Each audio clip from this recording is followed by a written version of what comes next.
Welcome to the Prevent the Preventable podcast, where we're on a mission to change the landscape of brain hemorrhages by driving awareness, delivering education, and pushing for real action. Now, brain hemorrhages affect millions of lives every single year. But at the Natty Kate Moss Trust, we're committed to preventing them before they happen and funding pioneering research to advance treatment for when they do. In this podcast, we'll dive deeper into the world of brain hemorrhages because the more we understand, the more we can create real change, and together we can truly prevent the preventable. Hello and welcome back to the Prevent the Preventable podcast, and thank you so much for being here. Now, in our last episode, we explored the very real and growing issue of high blood pressure in children. We looked at what blood pressure actually is and why it matters so much to brain health. We talked about why children aren't immune to blood pressure, why so many cases in young people go undiagnosed, and how childhood hypertension is becoming a serious and growing concern for the future. But more importantly, we explored the simple checks, lifestyle shifts, and conversations we can have as families that could prevent bigger problems later in life. And just to be clear, this is certainly not about scaring people. It's about giving you information, helping you recognize the risks, and empowering you to see that there are real opportunities to prevent major health issues before they happen. Now, before we dive into today's episode, just as a quick side note, we're always looking for volunteers to support us at our blood pressure awareness events, where we speak directly to the public about their blood pressure and what they can do to manage it. And if you'd like to be on the front line of our prevention campaign, you can register your interest as a volunteer via the link in the show notes. So, on to today's episode. And we're continuing the conversation about blood pressure, but shifting the focus onto something that affects us all: stress. We hear a lot about stress in modern life, but what is it really doing to our bodies? How does it actually raise blood pressure? And why is that such a big deal for our brains? What other hidden ways is stress affecting our health? And most importantly, we ask, what practical steps can we take to manage stress before it causes serious harm? In this episode, we'll be putting all of these questions to stress expert Dr. Rebecca Williams. Following her medical training in Cambridge and Oxford, she completed her GP training in the Scottish Borders, working as a GP there for nearly 25 years. She's witnessed firsthand the impact of stress on mental, physical, and emotional health. Now, working as a stress management specialist, she works with businesses and organisations to offer a proactive approach to stress. Dr. Williams will help us break down the science, the risks, and the strategies we can use to protect ourselves from stress. So if you've ever wondered whether stress is just part of life or something we need to take more seriously, this conversation is for you. Without further ado, let's dive into the episode. Morning, Rebecca. Thank you so much for joining us on the Prevent the Preventable podcast. Now, we've already heard about your sort of incredible resume and all the work that you've been doing and that you do on stress management. And I think this is particularly an episode that will resonate with a lot of people. I think we all can get a little bit too stressed from time to time. I think we're all also very aware that perhaps it's not that great for us. But I really want to unpick more about why isn't it great for us? What actually is happening, particularly when we're talking about blood pressure and obviously then brain hemorrhages. I'd like to just kind of kick things off and just go straight into it. What is stress? How do we define it? Hi, Fiona, and thank you very much for having me here today. Yes, what is stress? Well, ultimately, stress is what happens when the demands placed upon us exceed our ability to cope. Now, in order to understand why this small word is such a big problem, we need to take a step back and think about something known as the fright, fight, flight response, or the acute stress response. Now, this is an evolutionary adaptation to life-threatening situations, which is all about maximizing our chances of survival. So when we're in danger, the most primitive part of our brain recognizes the threat and generates a response. It activates the systems that are needed. For example, our heart rate goes up, our breathing rate goes up, our muscle tone increases, making us stronger.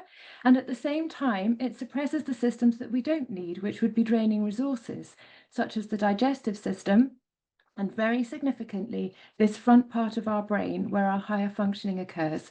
So this is where we do our rational thinking. It's where we take in, process, and remember things. It's where we make decisions, solve problems, and control our emotions. Now, once the danger has passed, or we run away or fought it off, everything goes back to normal. And this amazing response still saves lives today, actually. But the bottom line is the brain can't tell the difference between a truly life-threatening situation and something we're feeling stressed about. So it still generates this response to a greater or lesser extent. And clearly, if that's going on for days, weeks, and months, it's going to have an impact on our health. Yeah. So, I mean, I've understood this in the past of, this is a very sort of, to your point there, it is a survival technique. And when we were being chased by lions through the Serengeti, it enabled us to survive. To your point, it shut down other processes that might be taking up energy and enabled us to have the right amount of energy to get out of that situation, to fight or, or flee. And then once the lion had passed, you could then relax for a few days or a few weeks. But I think if I understand it right correctly, the issue now, especially in our modern day lifestyle, is that we have too many stresses all the time, and actually our body can't tell the difference between an email from our boss and a lion. And I think that's where it can be conflicting. Am I right in saying that? Absolutely. And it's very interesting, really, because it's all about our resilience, really. So if we're very resilient, then an email from our boss, we might think, right, you know what, he's being really silly here. It's unreasonable, and I'll just write back calmly and tell him that I can't do it. On the other hand, if we're not feeling very resilient because we've got other things going on in our life and we're not investing in our self-care, then that email might trigger a very different response in us. So when we think about stressors, they're very individual and they may also be quite individual in that particular time. So for instance, if if a partner is ill, child's being bullied at school, you've got financial pressures, and you're not investing in your self-care and feeling very resilient, then someone braking suddenly in front of you or running out in front of the car or as you say, an email from a boss will trigger a response which is maybe way out of proportion to how it would have been if life was a little less stressful. So this is where I always like to make the point that stress is a very individual thing. We know the general mechanisms underlying stress, but ultimately it's an individual experience and it's based on all sorts of different factors. People's kind of personality, childhood experiences, the way they think, their financial health situation, social setups, their work demands, life demands. All these things can come into play and affect whether a person feels stressed or not. But yes, ultimately in that person, if they're feeling stressed over seemingly small things and or there's bigger stresses going on for long periods, then this physiological change is maintained for long periods, and that's not what it's designed to do. And it causes problems for our health and it causes problems for the way we live our lives. I think that's really interesting. I think you don't often hear that a lot from people. We talk about stress as a bit of a generic response. And I think this resilience that you're talking about and and maybe it's partly resilience, maybe it's also mindset and having a sense of balance and calm within your life to be able to deal with those situations when they do arise, probably is kind of what I hear that you're saying. I wonder whether do you think or do you see this at all with the people that you work with, that people get so used to stress though that they maybe think they're resilient and I think they're dealing with it, they're okay, but they're just so used to it that that's just their norm. Do you see that much with people? I do. And I think what again, this brings us back to the fright, fight, flight response, because as I said, this front part of our brain gets switched off when we're stressed. So we actually lose the ability to think clearly and rationally. So we're not able to think, gosh, you know what, actually, I'm finding this really difficult and this is what I need to do. Actually, we're in survival mode. So we just do what it takes to get through, and that just becomes normal. Working evenings, weekends, missing meals, snacking on sugary foods, or a glass of wine to help us get to sleep. This all just becomes kind of a habit. It becomes our way of surviving, and we're not thinking rationally. And that's why stress is so dangerous, actually. And actually, I'm going to give you an analogy I've come up with recently, and which we can touch on later when I give some tools to help people of the kettle. I think it explains very nicely what I was saying before. So you just imagine you go into you're in a shared space, you go into the coffee room to make yourself a drink, and the kettle is still hot because someone's just recently boiled it. It doesn't take long when you press the switch for it to reach boiling point. Conversely, you come in, you fill the kettle with cold water, you press the switch. It takes quite a long time at that point for it to reach boiling point for your cup of tea. Now, this is what stress does. Stress inversely affects the temperature of the water in the kettle. So if I have got a lot going on in my life, I'm in stress mode, I'm not thinking about how I'm living my life, I'm just trying to get through each day the best way I can. I am not resilient. The temperature of my water in my kettle is very, very hot.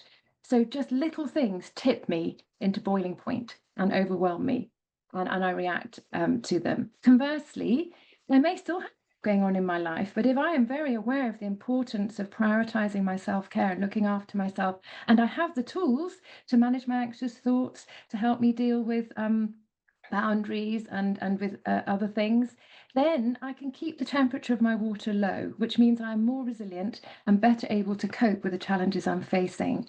So I hope that helps to clarify. I think that's a really, I think that's a really great analogy, because I think I think going back to this point of actually you're maintaining a sense of calm and balance, consistently, and thinking about how am I doing that for myself to make sure that I can manage those moments of stress when I need to, is really, really important. I think so often in our society, we're quite reactive. And I think sometimes being proactive with our mental health, with being more resilient to navigate a difficult situation. We had a lady on the podcast talking about grief.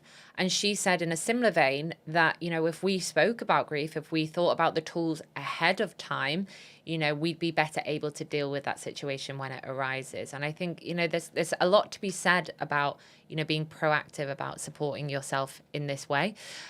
What I'd love to kind of now go on to is like, okay, stress is becoming a lot more of a problem. This is why we have these stresses in our body. It is for a good reason, but unfortunately in our modern day lifestyle, as we've spoken about, it can create bigger problems. What are those bigger problems? What's actually happening to the body when we go into this state of stress? Well, fundamentally, there are two reactions within the body that the primitive part of our brain sets off. And one of them is the sympathetic nervous system, which is all about preparing the body and the brain to fight and run. And the end result of that nervous system activation is the production of adrenaline from a small gland that sits behind the kidneys, the adrenal gland. And at the same time, we've got a chemical-based system, which involves the hypothalamus and the pituitary, and then likewise the adrenal gland, but the outer aspect of the adrenal gland, the cortex, which produces cortisol. So these two hormones or chemicals are fundamental in the stress response. And I'm first of all going to talk about blood pressure, because I know this is the integral meaning of this whole podcast. So let's think about what these two chemicals do to put blood pressure up. First of all, they increase the rate of the heart beating, so the heart is beating faster. Secondly, they increase cardiac output, which means for every beat of the heart, it's pumping harder with greater force. Thirdly, they both cause something called vasoconstriction, and this is a narrowing of smaller blood vessels in the parts of the body that are not so important during the stress response, because the whole aim of the stress response is to support the organs that are needed, which is particularly the brain, the muscles, the heart, and the lungs. So by closing down or narrowing some of the vessels in other parts of the body, we've got more blood to flow to those really important organs to help us run or fight. Now, so those three things will all increase blood pressure, because obviously if we're narrowing vessels in one area, it's putting pressure in the system. And then cortisol also causes us to retain fluid, so increases our intravascular volume or our blood volume, which also therefore increases blood pressure. So physiologically, there are four ways in which blood pressure is increased during the stress response, which is clearly very significant. On top of that, there are other major physiological changes that happen in the body as a result of the stress response, which gives rise to a whole host of different physical and mental health symptoms. When we think of physical health, there's loads of seemingly minor symptoms which aren't dangerous, but which can be very disabling for the sufferer and which often present in general practice. These include different kinds of headache, like migraine headaches, tension headaches, pain here, which people think is earache, but it's actually pain in the jaw caused by clenching of their teeth. You may get other muscular aches and pains, necks, backs, any muscle in the body actually can become tense during the stress response.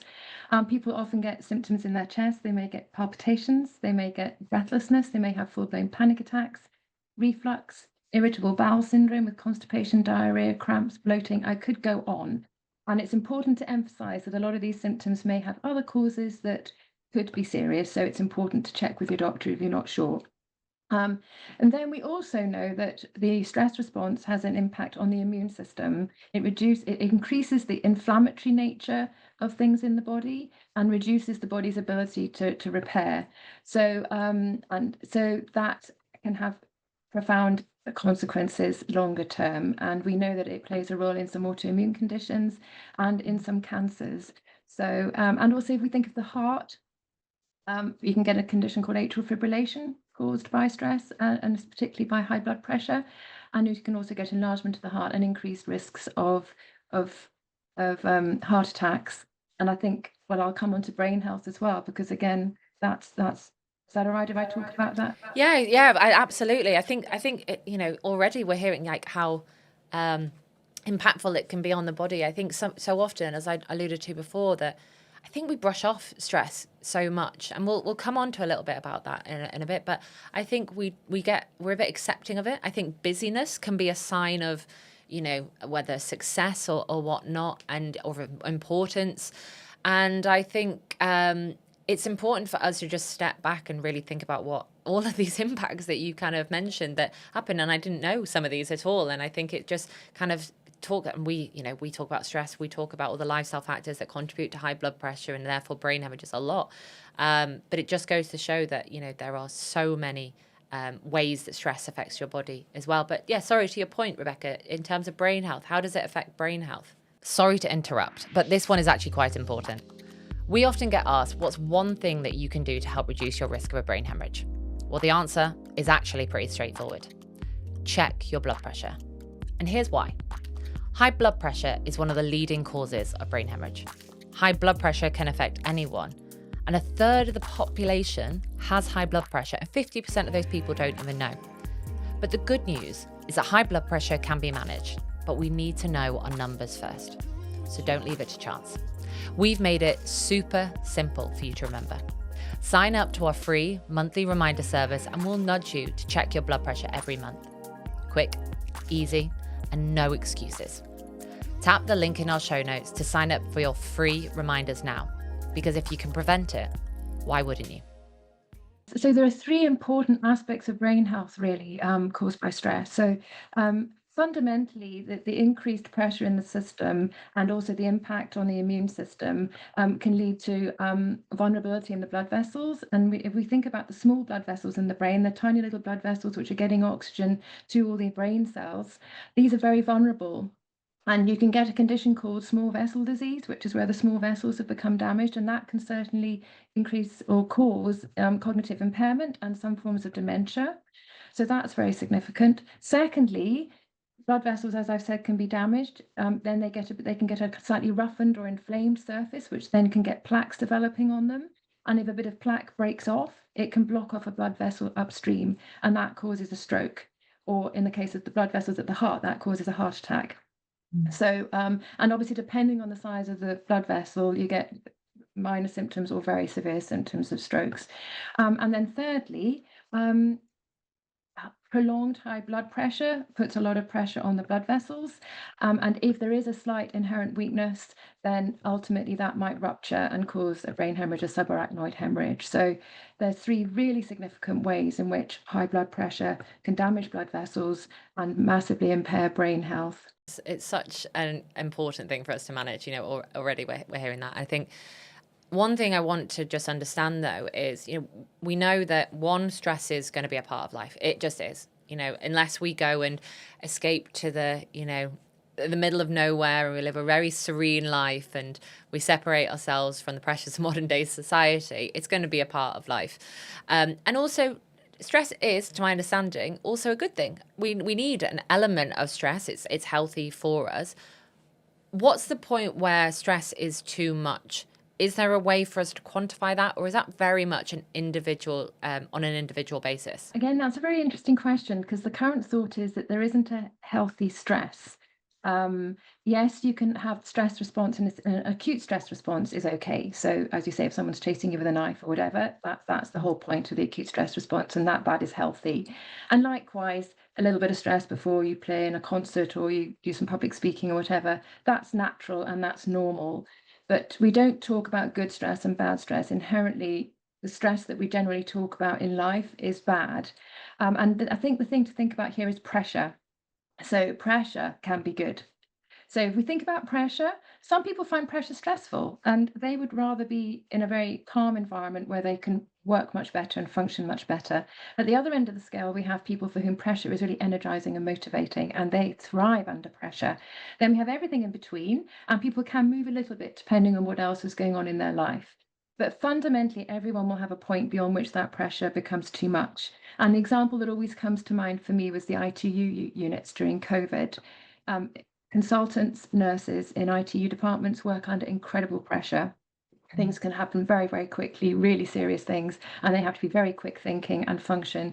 But during COVID, there were so many changes to the way that they worked. They were having to be completely gowned up, so they lost that communication with patients. They were wearing gloves. They were mediating people dying through screens. They were dealing with people who they weren't normally dealing with, young people dying. So that tipped many of them into burnout and was too much. So and the other thing about stress is often about anxiety. So stress is not stressors, the things that make us feel stressed, usually do so by making us feel overly anxious, under too much pressure, or a mixture of both. And I think that's quite a good way to think about stress. And therefore, coming back to your point, yes, it is very individual in the sense that different people think in different ways. Some people, especially if they develop perfectionist tendencies and people-pleasing tendencies just through personality, life experiences, they can be more vulnerable because they're more overthinking, analyzing, worrying about what people think. They can maybe be a bit more vulnerable. But yeah, basically, people who are more prone to anxiety and who don't cope so well with pressure will be more vulnerable to the impact of stress. It sounds to me like there's kind of 2 points. There's one, there's that, which is, are you more prone to getting anxious about a situation? But also, like, what's your base level? To your point about the COVID example and the nurses, their base level is probably a lot higher than a lot of other people because of the situations and the environment that they are a part of every single day. So I suppose there are a number of different individual factors there at play as well.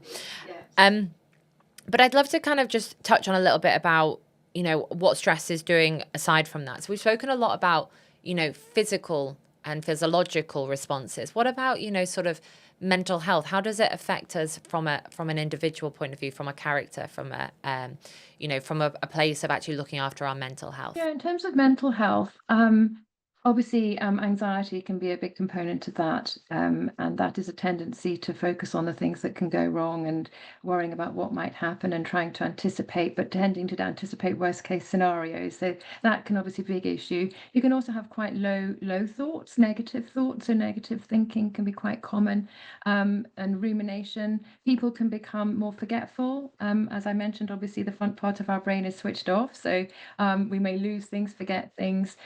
We find it hard to concentrate, and that can be a big thing because then we miss things. At work, we may make mistakes and we may not be able to get tasks done. Everything takes much longer. So, in fact, that brings us on to quite a nice thing that we discussed before about recognizing stress in other people because by its very nature, when we're stressed, we're so in it, we can't see the wood for the trees, we're just surviving. We sometimes do rely on other people actually to say, look, I've noticed this, and how are you? And so I think I'll maybe just go through a few ways of recognizing stress in other people, which I think can be helpful. So, first of all, appearance is really important. So, you might notice that someone has put on weight or lost weight. You might notice that they're not taking as much care of themselves as they normally would. So maybe a woman's not doing her hair or putting her makeup on or wearing the clothes that she would normally wear, or a guy might be having stubble when he didn't previously, and again, not paying as much attention to what he's looking like. Also, people may have a more hunched and angst-ridden body language. So how people look is important. Their demeanor is important. They might become more irritable, short-tempered, more tearful. Also, their behavior, you might notice people have become more withdrawn. So, say in the workplace, you might notice that they're just opting out of social banter and chat and going for the coffee together, whatever. At home, you might notice that they're not engaging with family activities. And again, as I alluded to before, you might notice them forgetting things, maybe a parent forgetting to collect a child or losing things. And just not being as engaged in family life. And in the workplace, you may notice someone's just not keeping up with the demands placed upon them when they previously were. You might notice they're making mistakes, they're getting snappy, irritable. And so, yes, you can see how it can affect people in quite a lot in the way that they're functioning and how they look. But can I just ask, Rebecca, so if you can see that in somebody else and you can see that they are becoming forgetful, they maybe are not as engaged as you say with looking after themselves in a way that they might have been before, they are withdrawing. How do you help them? Because even in situations where I can remember other people having some of those symptoms, and even myself in really stressful times as well. And if I think about it from my perspective, I feel like sometimes you get a bit more agitated if somebody tries to come in and say, you're really stressed, stop, look after yourself, slow down. And you think, well, you're not aware of the bigger picture of what's actually going on here. I am stressed, but to your point, you're in it and you can't get out of it. And so when somebody is feeling like that, how can you help them? Well, it's interesting because you're right. Often people come up and presume to know what's going on. They go, you're really stressed. And we don't ask enough questions. My word for the year is curious. Be curious. So I think fundamentally, you need to ask somebody how they are, and do it when you've got time and when you've got time to listen. So don't just do it on the way into work. Go, oh, hi, how are you? And try and ask an open question. So don't go, are you okay? Because then they can just say yes or no, and they probably will say yes. So if you can say, maybe I've noticed whatever, how are you? How are things with you? And do it with a facial expression and a body language that says, I'm here for you. I've got the time. Tell me what's going on. And if they still kind of rush off, then you might maybe suggest you have a coffee or a drink later, again, just to make it very clear you've got the time to listen. And if someone does admit that they're struggling, then obviously you may not be able to offer too much of time to listen and support them, but you might want to signpost them. Certainly, I've got some blogs on my website that can be helpful. I've got a little book that I've written that's quite a good way for people to start asking themselves some questions. I know you're going to put details to that in the show notes. But that helps people to just get their rational brain a bit more in gear and ask themselves some questions. You might want to offer to go to the doctor with them if you felt that was appropriate. And if you're a line manager, or someone has come to you and said, I'm concerned about so and so, then I think, first of all, again, listening. Don't just assume it's all about work. Ask what's going on in their life, because we are not just boxed up. Everything affects everything. So if someone's got stuff going on at home, then that will affect their work. And so ask what's going on and then see what you can do to help. It might be that by offering flexible working or remote working or something like that, that might make it easier for that person to carry on working and still manage what's going on. You might want to find ways to reduce their workload. I've certainly had patients who've come to me and I've talked about signing them off, and they've said, I really don't want to be signed off. I've talked to my manager. They've been really amazing. They've said that they're going to reduce my workload and I just want to see how I get on. And that is just a brilliant way of managing staff. And then again, I think if businesses can offer some form of support for their staff, and that's again what I provide for SMEs, is the one-to-one support. So businesses can just say, right, can you reach out to this member of staff? They're really struggling at the moment. We'll pay for X number of sessions. And then I just have completely confidential sessions. And you know what? I would say within 3 or 4 sessions, those people are back on track and still at work.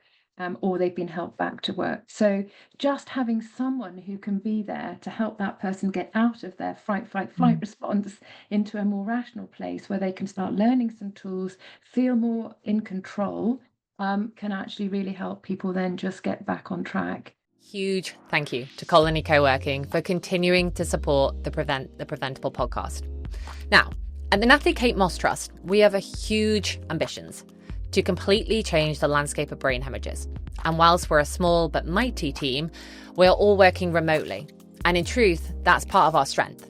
Remote working means that we can connect with incredible talent from across the UK and around the world, helping us push forward faster and smarter. But without a central office, we need flexible, inspiring spaces where we can come together to work productively, collaborate meaningfully, and work on this huge goal we have set ourselves. That's where Colony comes in. Colony is a growing network of beautifully designed co-working spaces here in Manchester, home to creatives, Founders, freelancers, and teams of all sizes.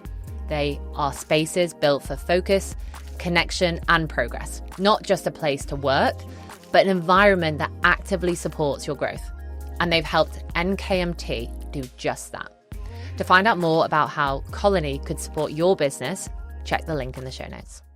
Yeah, I think we all know, and I definitely know, that sometimes you carry such a load and it makes you more anxious, more worried, more stressed.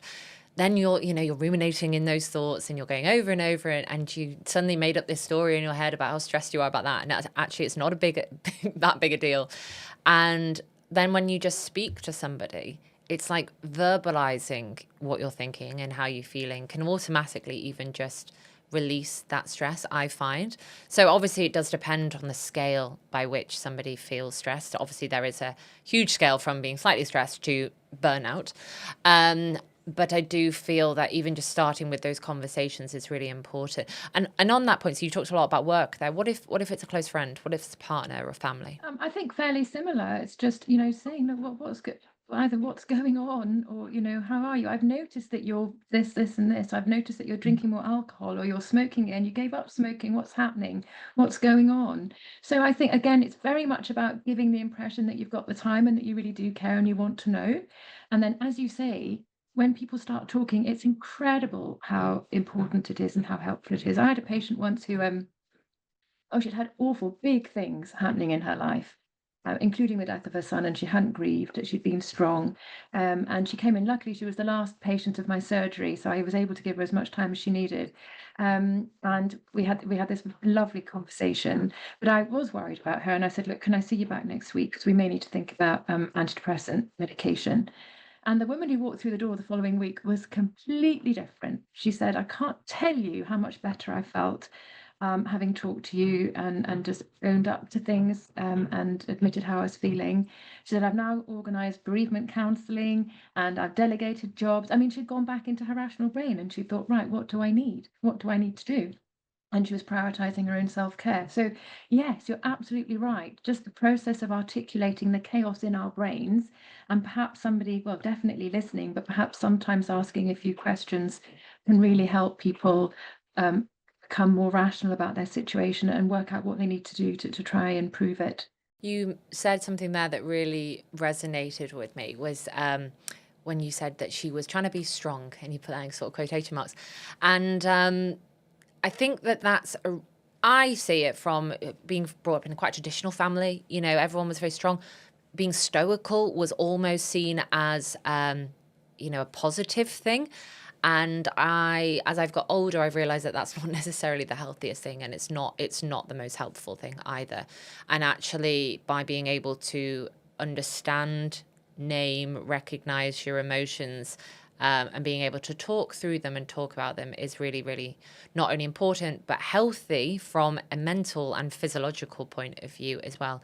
How much do you see that as a problem from a very, stiff upper lip sort of British standpoint of, just be strong and kind of carry on? I think it's a massive problem, and I think it's demonstrated, isn't it, by the high numbers of male suicide, the classic got to be strong, and men who maybe are ultimately falling apart after a shared bereavement with their wife, but they feel they can't show that. They've got to be strong for their partner.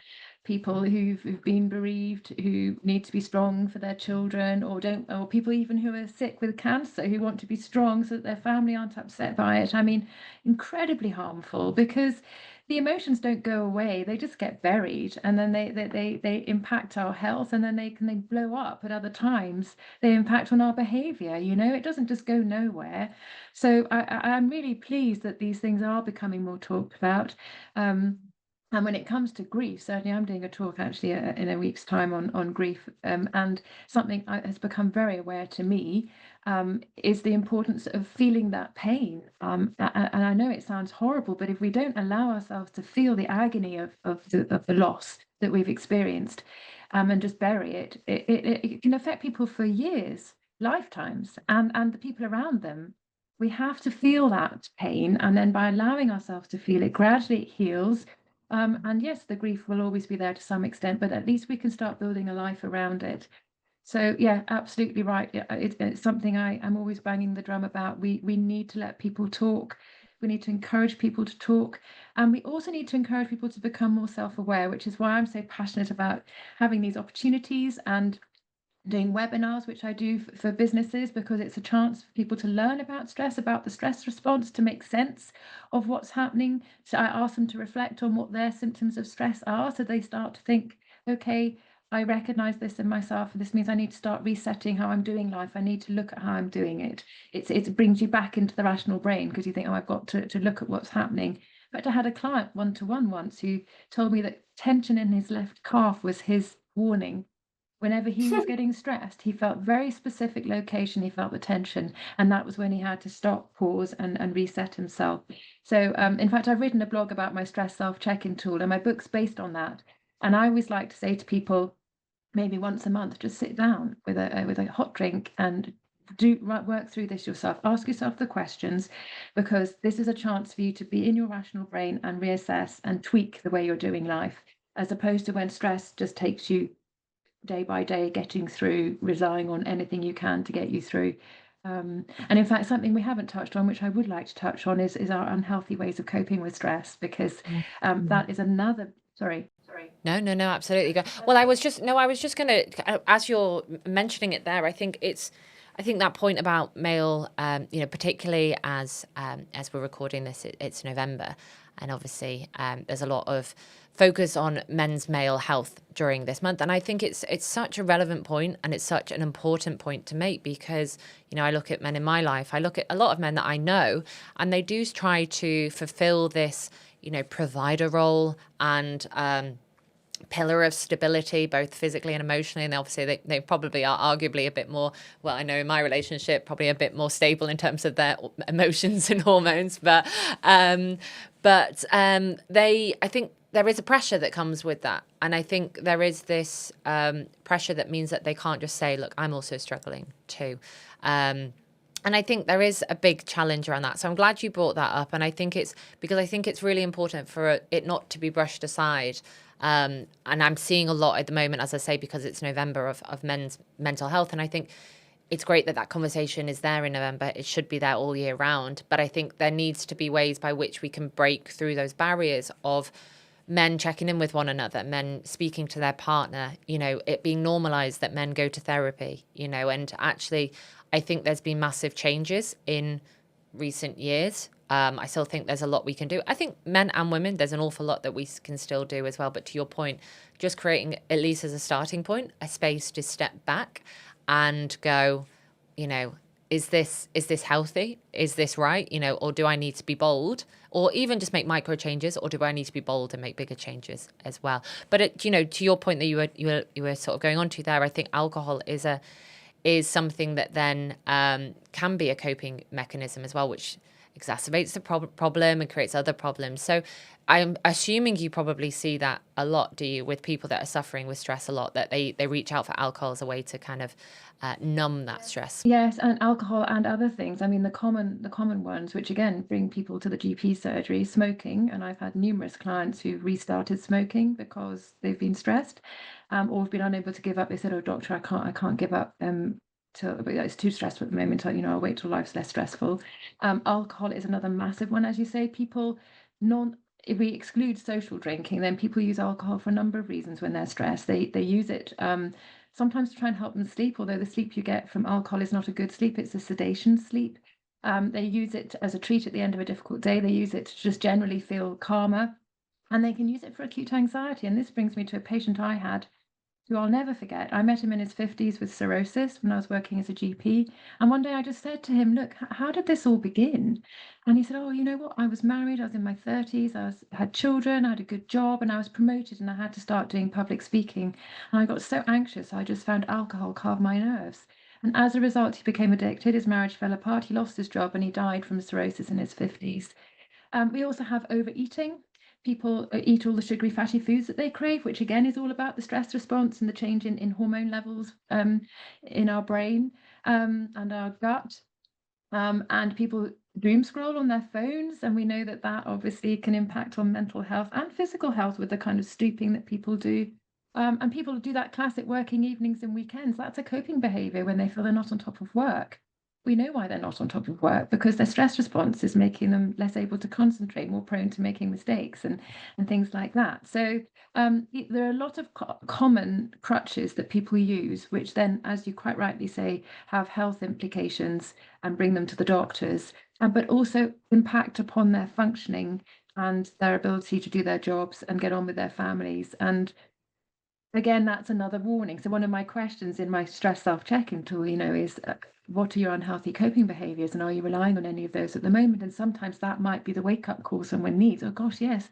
In fact, another client I had was found she was drinking a glass of wine every day because work was so stressful, and that was synonymous with her relaxation and her treat in the evening.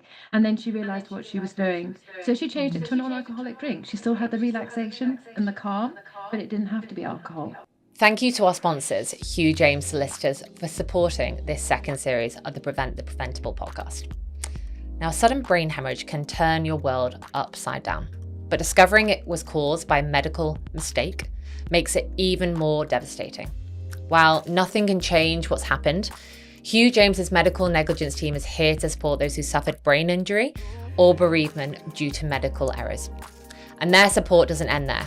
The Hugh James Wills and Estate team is also on hand to help you plan for the future with clarity and care, because when the worst happens, the last thing you need is added complexity. To find out more about how they can support you and your loved ones, head to the services page on our website and book a free call with them to discuss your concerns. You can find the link to all of that in our show notes. I think alcohol is a huge topic in itself, isn't it? Around our relationship with alcohol. If we think about it from a British point of view, and obviously it's a global issue as well, but obviously we're thinking about it more close to home. And actually, it's why are we drinking? I think when we have spoken to, say, one of our trustees who's an expert in hypertension, and he'll talk about the impact of lifestyle, particularly when we think about blood pressure, stress being obviously one of them, as we're talking about today, but alcohol also being another one, and diet and carrying weight and all those sort of different components. And he'll say it's not about never having a drink. It's not about, never experiencing any stress. It's not about, I don't know, all these different factors, never having a pizza or whatnot. It's about balance. It's about also looking at your life as a whole, as you say, and going and checking in and going, where am I? Am I as healthy as I can be to look after my body? How do I feel in my stress? But also just thinking about, why am I doing something? So as I say, he says it's okay to, have a beer every so often or a glass of wine, but it's if you're reaching for it, and the reason you're reaching for a glass of wine is to manage stress, is to numb yourself because of a certain situation. That's a whole different ball game. So actually brings me on to a line that I've come up with, which I'm very proud of, is let your unhealthy coping behaviors be a treat, not a treatment for underlying issues that need attention. So yes, the occasional glass of wine as a treat is fine, but not if you're relying on it to calm. And that again is well, I can come back to that later, just giving some advice on how to manage your unhealthy coping behaviors, because you're absolutely right. Well, can we go on to those now, Rebecca? What would be some advice to manage them? Okay, well, I have two prongs of advice. So the first is, as you've intimated just there, is to ask why. Why am I reaching for another glass of wine? Why am I eating more chocolate? Am I bored? Am I lonely? Am I tired? Am I hungry? Am I anxious? Then address the underlying cause. Get advice on how to manage your anxiety. Get advice on how to get a better night's sleep. And even I've had clients who've been lonely. We've kind of discussed ways in which they can try and improve their social life. So address the why. And then the other thing is something I call simple joy. So these are little things that we can do in a few minutes that don't cause us harm, but which give us joy. So examples I can come up with, either my own or other clients that I've had. Watering pot plants around the house, spending 5 minutes on a bench in the garden, stroking or cuddling a pet, playing the piano for 5 minutes, flicking through your favorite magazine. Little things that give you that little dopamine hit, give you that little bit of joy, but which don't cause you harm. So when you're about to reach for another bit of chocolate, think, this time I'm actually going to go and play the piano for a few minutes, or I'm going to go and look at my magazine. Or I've got a lovely drink that I love, which isn't alcoholic. I'm going to have that instead of a glass of wine. So those are two ways. Ask the why and find a healthy alternative. Yeah, I think that's really, really helpful, because I think, too often we just take action, and suddenly we are scrolling on our phones and haven't realized that we've been on Instagram for the last 5 minutes, or, we've just grabbed, it becomes habitual. We just grab that bottle of wine or grab the chocolate after dinner, or whatnot. And I think it's recognizing those habits as well, isn't it? And finding a way to break those habits too. It's also recognizing, I know if I cannot just have one piece of dairy milk chocolate. I have to have, I mean, my husband's eaten one and I've eaten 2 rows just like that. I can't eat just one piece. So it's knowing yourself. And likewise, if some people know that if they have a glass of wine, they end up drinking far too much, so they just steer clear. Other people are able to do it in moderation. So it is about self-awareness and knowing yourself. Yeah, absolutely. So you work with people on this every day, and you're talking to them about how they manage their stress, helping them through it. How do you actually support people? How do I support people? Well, my one-to-ones are obviously a really important part of my work, and I love my one-to-ones because it's like having a GP appointment that goes on for an hour, which is lovely. But ultimately, it's about listening and about hearing what's going on for people. It's about a bit of coaching, asking questions, helping people to reflect. It's also, I give a lot of self-care tools, and some tools I've created, some are well established, and also practical advice, as we've already talked about. When people are very stressed, often they're not looking after themselves, they're getting really bad sleep. So actually giving them the basic advice is really important part of what I do as well. And then I support businesses by, as I said, running webinars and workshops based around my stress self-check-in tool. And then offer the one-to-one, so employers can actually pay for me just to support members of staff. Um, so yes, and in terms of how to help people manage stress, obviously it's a massive subject and I can't go on for hours, but going back to the kettle analogy, I think we divide it into 2 sections. So first of all, the point at which the steam's coming out is our overwhelm. And having tools for overwhelm can be really helpful for people. And these are called grounding tools. So these are the tools that take you from your stress response part of your brain back into your rational part of your brain. And there are 2 really important ones. One is breathing. When we're stressed, we tend to breathe fast and shallow, and that tells the brain we're in danger, we're running, we're fighting, we need to stay in this response. So we need to slow and deepen our breathing. So diaphragmatic breathing is a really useful tool. The diaphragm, that big muscular sheet between the chest and the abdomen. And if you can breathe so that your diaphragm moves down and your tummy rises up, then that is a diaphragmatic breath. The best way to learn is lying on the floor and putting your hand between your rib cage and your belly button. So once you can do that, then if you combine that with kind of box breathing, so you maybe breathe in for 3, hold for 3, out for 4, that just slows everything down and helps you feel calmer. I wouldn't do more than 3 or 4 at a time though, because you can get a bit lightheaded. But it's useful to do at various intervals through the day if you're generally feeling tense, but also if you're in a situation where you're feeling overwhelmed, that can help. The other really good grounding tool is the 5, 4, 3, 2, 1 mindfulness tool, where you literally say to yourself, 5 things I can see, and you name them. 4 things I can touch or feel, and you name them. 3 I can hear, 2 I can smell, 1 I can taste. And often you'll get to, well, you'll feel better before you've even got to the end. So those are really useful grounding tools to get you back under control. And then it's about looking at resilience, which is reducing the temperature of the water in our kettle. And that is about prioritizing and nurturing your mental, physical, and emotional health. Yeah, such helpful tools, because I think they're something that, one, they're really practical, but also they're something that everyone can access. It's not about going out to therapy and having to pay for therapy, or trying to persuade your boss to get you in for a webinar or in for further support. And I think if we can just have these tools and integrate these tools into our daily life, that's going to significantly help manage a stressful situation, as you just kind of said, the grounding, but also hopefully if we can get into the rhythm of thinking about our breath more, thinking about developing that sense of calm. It goes back to what we spoke about earlier on in the podcast, which is about finding a foundation that is more capable and more resilient to manage that stress when it does arise as well. Yeah, and I will, and my little book certainly gives a lot of tools that people will hopefully find useful, and again my blog. So yes,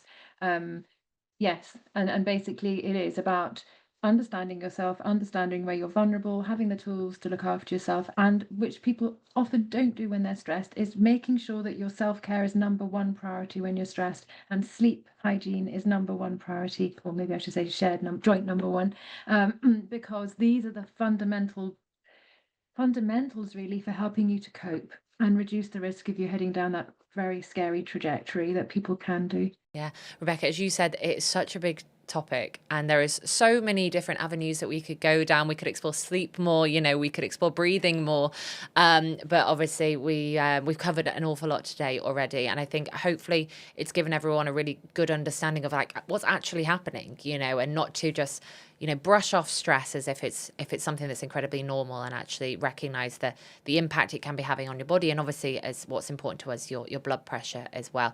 Hopefully as well they've got some really helpful tools. But if they do want to learn more about you and obviously read your book, we've linked that all in the show notes as well. So thank you so much, Rebecca, for joining us today.